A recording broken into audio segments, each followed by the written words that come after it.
Hello friends, आज अपन set to करेंगे। Bharat skill portal पे जो फिटर का पेपर डला है उसका सेट टू करेंगे, है ना। अपन ओनली ट्रेड थ्योरी वाले क्वेश्चन करेंगे, उसके अलावा अपन दूसरे क्वेश्चन नहीं करेंगे। जैसे वर्कशॉप वाले दिए हैं, एडी के क्वेश्चन दिए हैं, इंजीनियरिंग ड्राइंग के, अपन ओनली ट्रेड के क्वेश्चन करेंगे, ट्रेड थ्योरी के। ठीक है, स्टार्ट करते हैं। पहला क्वेश्चन, 5S तकनीक में सीरी का क्या अर्थ है। जो 5S टेक्निक है, जापानीज टेक्निक, उसमें 5S के मतलब बताए हैं। उसमें ये 4th नंबर का शायद सीरी है, उसमें इसका अर्थ क्या है। तो इसका अर्थ है option number 4, remove unnecessary item, अनावश्यक वस्तु को हटाता है सीरी, है ना। ठीक है। क्वेश्चन नंबर 2, चित्र में दिखाए गए ट्राई स्क्वायर का क्या उपयोग है। चित्र में दिखाए गए ट्राई स्क्वायर का क्या उपयोग है। तो क्या क्या कर रहा है ये ट्राई स्क्वायर। ये कर रहा है टू चेक द स्क्वायरनेस, चौकोरपन की जांच कर रहा है ना। फ्लैटनेस जांच कर, इसका हो जाएगा 2 ऑप्शन, है ना। ठीक है।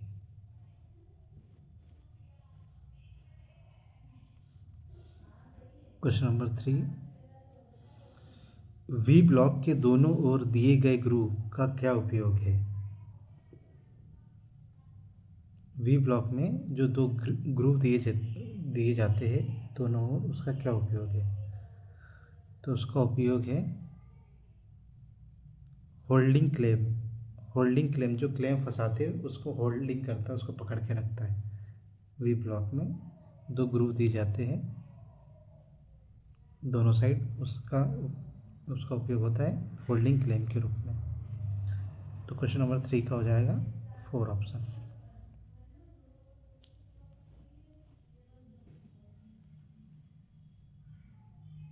किस धातु के गुण को बिना किसी टूट फूट के तार में खींचा जा सकता है। तो धातु की प्रॉपर्टी पूछ रहे हैं कि कौन सी धातु को अपन खींच के बहुत थिन वायर बनाया जा सकता है बिना टूटे।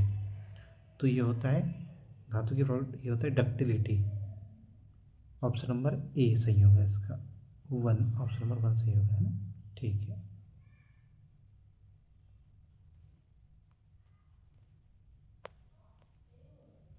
Question number 5, slotted angle plate में स्लॉट क्यों दिए जाते हैं। पूछ रहा है स्लॉटेड एंगल प्लेट में स्लॉट क्यों दिए जाते।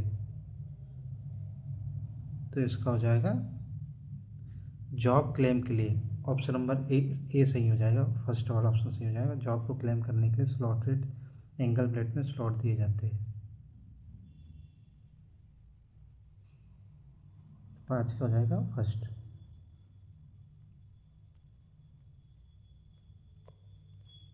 क्वेश्चन नंबर 6, कौन सा धातु गुण बिना किसी टूट फूट के तन्यता बलों के प्रभाव का प्रतिरोध करता है। अगर अपन कोई वायर को खींच रहे हैं ना, तो उसकी जो डक्टिलिटी बढ़ती है उसका कौन विरोध करता है, उसको क्या बोलते हैं। तो इसको बोलते हैं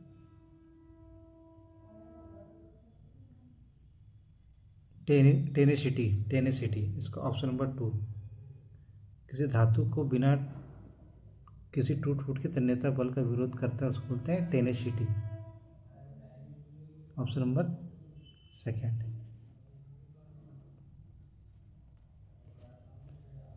चित्र में दिखाए गए समांतर ब्लॉक का नाम क्या है। ये ब्लॉक दिखाया है, उसका नाम क्या है। तो इसका नाम है समायोज्य समांतर block, adjustable parallel block. Option number 4 सही होगा इसका। ठीक।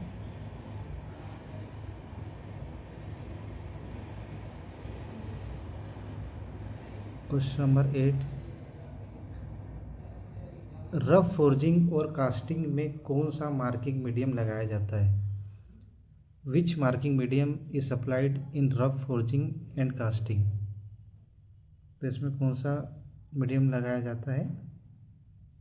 तो इसमें लगाया जाता है वाइट वॉश। क्वेश्चन नंबर 8 का हो जाएगा ऑप्शन नंबर ए सही, ऑप्शन नंबर फर्स्ट सही है। ठीक,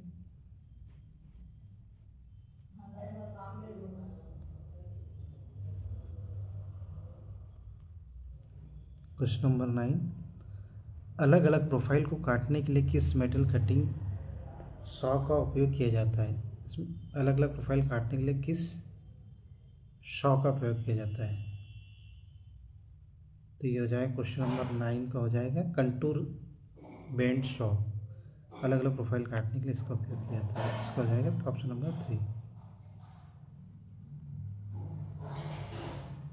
क्वेश्चन नंबर 10, धातु कौन सा धातु गुण टूटने से पहले कोई स्थायी विकृति नहीं देता है? तो ऐसी कौन से मेटल है जो कोई विकृति दिए बिना ही टूट जाता है? मतलब कोई उसको अगर अपन मोड़ रहे हैं तो सीधे एकदम से टूट जाएगा, विदाउट एनी थोड़ा मोड़ने के बाद ना टूटते हुए एकदम से टूट जाएगा। तो ये प्रॉपर्टी होती है धातु की। तो ये होता है ब्रिटलनेस, भंगुरता, जैसे कास्ट आयरन, जिसमें इल्डिंग नहीं होती है, सीधा टूट जाता है एकदम से। ऑप्शन नंबर 10 का हो जाएगा 3। क्वेश्चन नंबर 11, सरफेस प्लेट तनाव मुक्त अच्छी गुणवत्ता वाले कास्ट आयरन से क्यों बनाई जाती है? जो सरफेस प्लेट बनती है वो कास्ट आयरन की क्यों बनाई जाती है, ये पूछ रहे हैं। तो 11 का हो जाएगा टू प्रिवेंट डिस्टॉर्शन, विकृति को रोकने के लिए कास्ट आयरन इसलिए बनाई जाती है कि उसमें कोई विकृति ना हो। 11 का हो जाएगा ऑप्शन नंबर 3।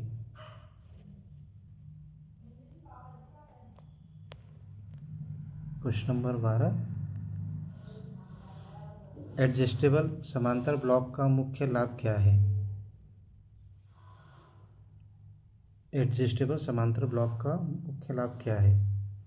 तो इसका मुख्य लाभ है विभिन्न ऊंचाई निर्धारण करने के लिए, विभिन्न ऊंचाई को निर्धारण करने के लिए एडजस्टेबल समांतर ब्लॉक का मुख्य लाभ है। तो क्वेश्चन नंबर 12 का हो जाएगा 4। Question number 13, universal surface gauge में किस हिस्से का उपयोग स्क्राइबर को बिल्कुल आवश्यक स्थिति में सेट करने के लिए किया जाता है? तो यूनिवर्सल सरफेस गेज के किस हिस्से में का उपयोग स्क्राइबर को बिल्कुल आवश्यक स्थिति में फिट करने के लिए किया जाता है? तो इसका हो जाएगा option number 4, fine adjustment screw. Option number 4 सही होगा। इस मेटल कटिंग सॉ का उपयोग बड़े क्रॉस सेक्शन क्षेत्र को काटने के लिए किया जाता है? किस मेटल कटिंग सॉ का उपयोग बड़े क्रॉस सेक्शन क्षेत्र को काटने के लिए किया जाता है? तो इसका हो जाएगा सर्कुलर सॉ। ऑप्शन नंबर 3 सही होगा इसका।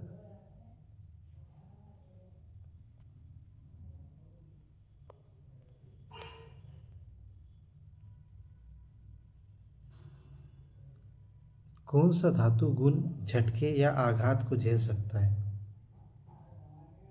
तो ये कौन सी प्रॉपर्टी है जो झटके और एकदम से लोड लगाने को झेल सकता है? तो ये प्रॉपर्टी का नाम है टफनेस। टफनेस मेटल की ये प्रॉपर्टी है जो एकदम से लोड लगा दो या एकदम से हिट कर दो किसी चीज़ को तो उसको झेल सकता है, उसको बोलते हैं टफनेस। 15 का हो जाएगा ऑप्शन नंबर 4।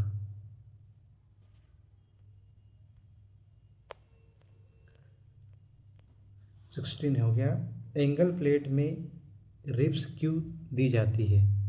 क्वेश्चन नंबर 16 है, एंगल प्लेट में रिब्स क्यों दी जाती है? तो ये इसलिए दी जाती है कि इससे विरूपण को रोकता है। ये विरूपण प्रिवेंट्स डिस्टॉर्शन, विरूपण को रोकता है। एंगल प्लेट में रिब्स जो रहती है विरूपण को रोकता है। 16 का 2 हो जाएगा। क्वेश्चन नंबर 17, चित्र में किस प्रकार के वी ब्लॉक को दर्शाया गया है?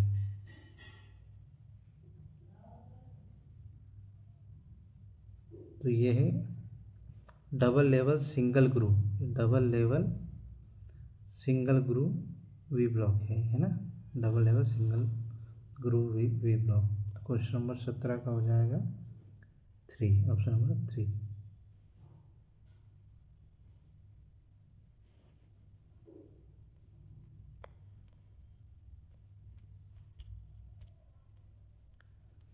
Question number 18, universal surface gauge का कौन सा हिस्सा स्क्राइबर को पकड़ता है? यूनिवर्सल सरफेस गेज का कौन सा हिस्सा स्क्राइबर को पकड़ता है? तो क्वेश्चन नंबर 18 का होगा ऑप्शन नंबर 1, स्नग जो है वो स्क्राइबर को पकड़ता है।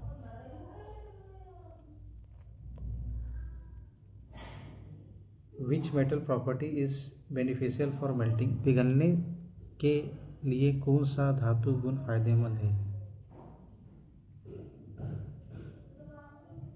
पिघलने के लिए कौन सा धातु गुण फायदेमंद है?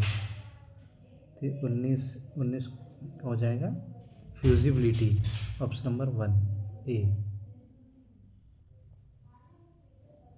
ठीक है, फ्यूजिबिलिटी पिघलने के लिए धातु गुण फायदेमंद है। Question number 20,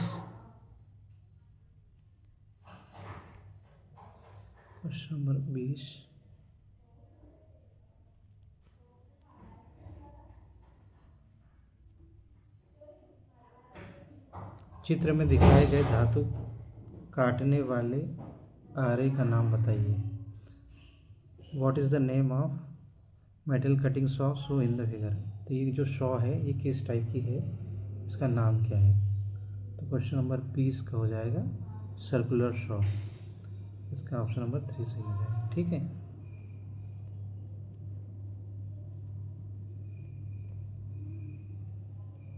question number 21, grade A V block बनाने के लिए किस सामग्री का उपयोग किया जाता है? ग्रेड ए टाइप के वी ब्लॉक बनाने के लिए किस सामग्री का उपयोग किया जाता है? तो ये हो जाता है उच्च गुणवत्ता वाला स्टील, हाई क्वालिटी स्टील का। ये हो जाएगा 21 का हो जाएगा ऑप्शन नंबर 3। ठीक है,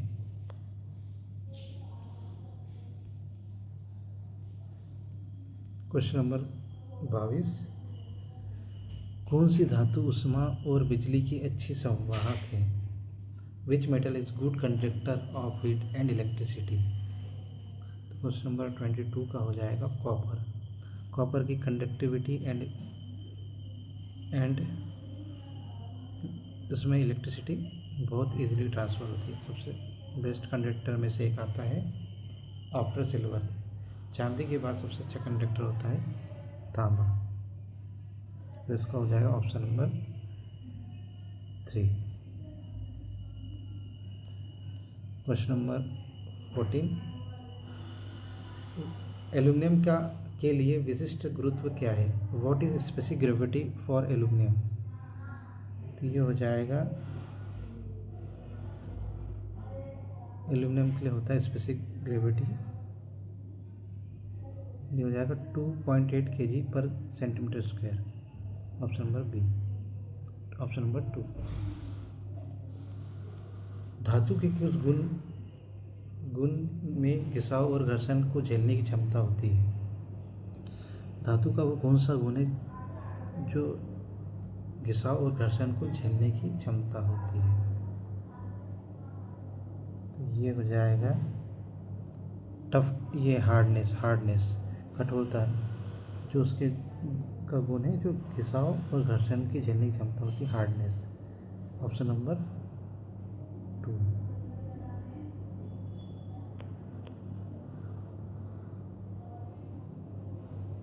क्वेश्चन नंबर 25, धातु का कौन सा यांत्रिक गुण हथौड़ा मारने के दौरान बिना टूटे सभी दिशाओं में फैलता है।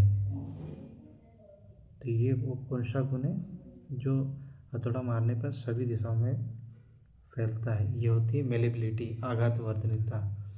मतलब इससे आप बहुत पतली चादर टाइप की हथौड़ा मार मार के बहुत पतली चादरें बना सकते हैं। जैसे मिठाई की जो परत चढ़ी होती है ना सिल्वर की, वो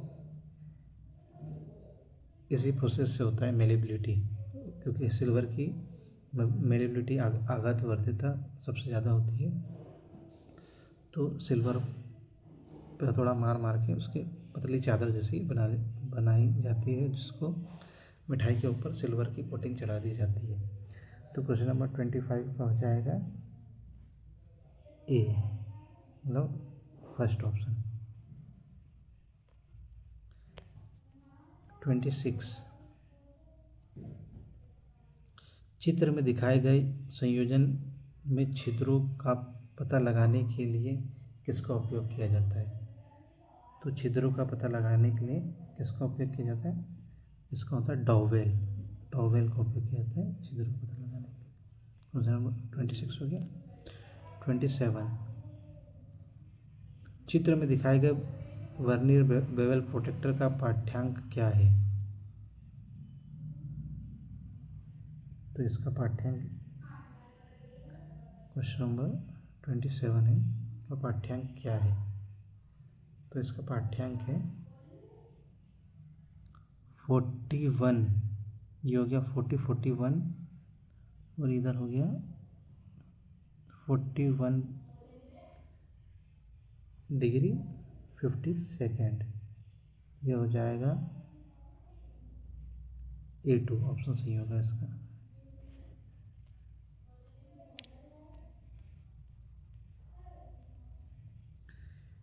गेइंग ड्रिलिंग मशीन में किस प्रकार का ऑपरेशन किया जाता है? तो गेइंग ड्रिलिंग मशीन में किस प्रकार का ऑप्शन होता है? तो ये होता है ड्रिलिंग का क्रमिक संचालन, successive operation of drilling. Question number 28 का हो जाएगा क्वेश्चन ऑप्शन नंबर 4।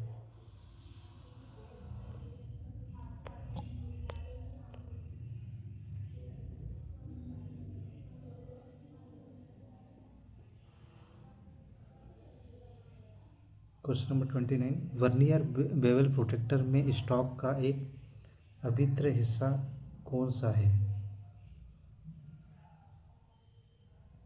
तो ये हो जाएगा डायल। वर्नियर बेवल प्रोटेक्टर में स्टॉक का एक अभिन्न हिस्सा है dial.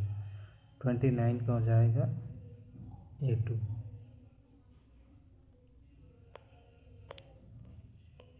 Question number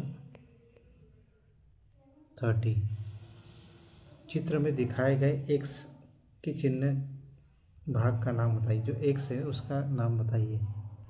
question number 30, तो ये हो जाएगा एक्स है, ये होता है एनविल। जो एक्स शो हो रहा है एनविल है। ये माइक्रोमीटर में एक्स जो शो हो रहा है उसको बोलते हैं एनविल।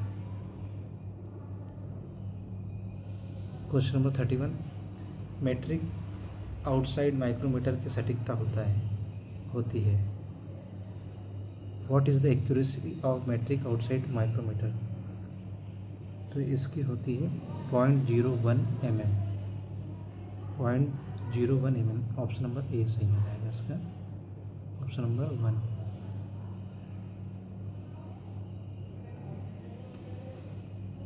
चित्र में दिखाए गए एक्स से चिन्हित भाग का नाम बताइए। जो एक्स है उसका चिन्हित भाग का नाम बताइए। तो ये हो जाएगा, ये है ड्रिल चक। ड्रिल चक बोलेंगे इसको। एक जो भाग से दिखा रहा है उसको बोलते हैं ड्रिल चक।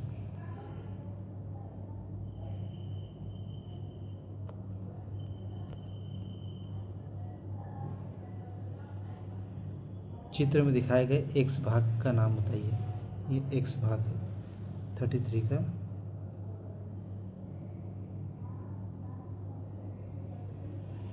तो इसका नाम है fine adjusting slide. Fine adjusting slide है। इसका हो जाएगा ऑप्शन नंबर 4 सही हो जाएगा। ठीक है,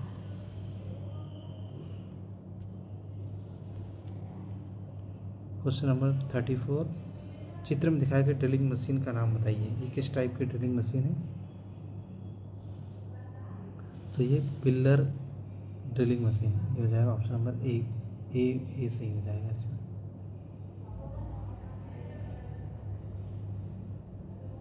ऑप्शन नंबर फर्स्ट सही हो जाएगा, pillar drilling machine. Question number 35, depth micrometer का उपयोग किसकी गहराई को विस्तृत श्रृंखला को कैसे मापा जा सकता है? तो इसको मापा जाता है एक्सटेंशन रॉड का उपयोग करके। एक्सटेंशन रॉड का उपयोग करके डेप्थ माइक्रोमीटर की गहराई का विस्तृत श्रृंखला को मापा जा सकता है। इसका हो जाएगा ऑप्शन नंबर 4। ड्रिलिंग मशीन के किस भाग का उपयोग अलग गति निर्धारण करने के लिए किया जाता है? तो ड्रिलिंग मशीन के किस भाग का उपयोग अलग गति निर्धारण करने के लिए किया जाता है? तो इसका करते हैं स्टेप पुल्ली।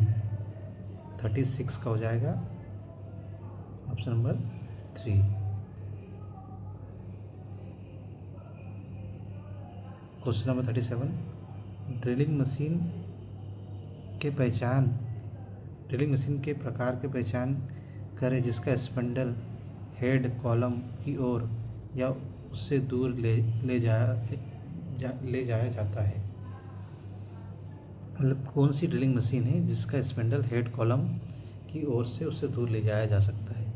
तो 37 का ऑप्शन नंबर 3 सही होगा, रेडियल ड्रिलिंग मशीन जिसका स्पिंडल हेड कॉलम की ओर से दूर ले जाया जा सकता है। तो इसका ऑप्शन नंबर 37 का हो जाएगा 3, radial drilling machine.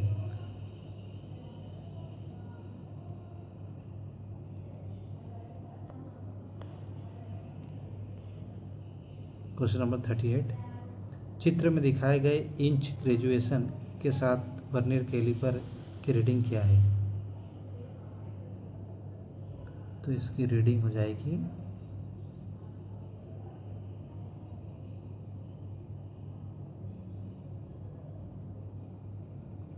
1.459। Option number 2 सही होगा इसका। ये तो सॉल्व करना पड़ेगा, आपको पहले सीखना पड़ेगा, है ना, इससे आएगा। ठीक है फ्रेंड्स, यहाँ ट्रेड थ्योरी के 38 क्वेश्चन थे, वो सॉल्व करा दिए। अब ये वर्कशॉप कैलकुलेशन के हैं एंड साइंस के हैं, इसके बाद ईडी के हैं जो फ्यूचर से रिलेटेड नहीं है। तो ठीक है फ्रेंड, यहाँ पे अपन